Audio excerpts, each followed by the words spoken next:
And you can see that she has nice, broad wings, and she's creating a lot of wing right now.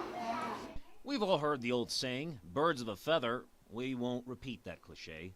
But these birds of prey aren't what you'd call run-of-the-mill raptors. Well, these birds are professionals. There's Ollie, a western screech owl. Tegan's a great horned owl. And Nahani, a rough-legged hawk.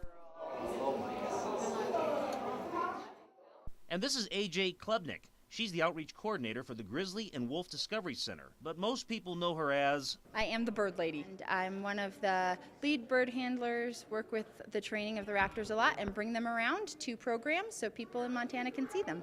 One of my favorite parts of my job is when I bring out the raptors and the kids, their eyes light up and get really big and they get so excited. That's got to be my favorite part.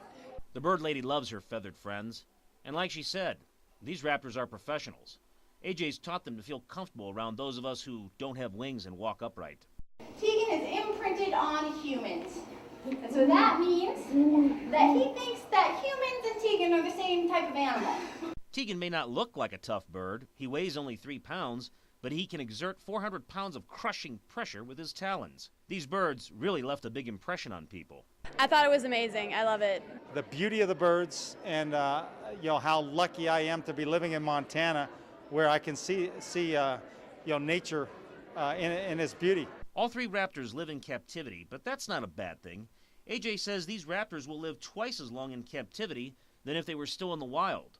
And when they did live in the wild, these 3 birds had a tough time. Ollie was hit by a car and lost sight in one of her eyes.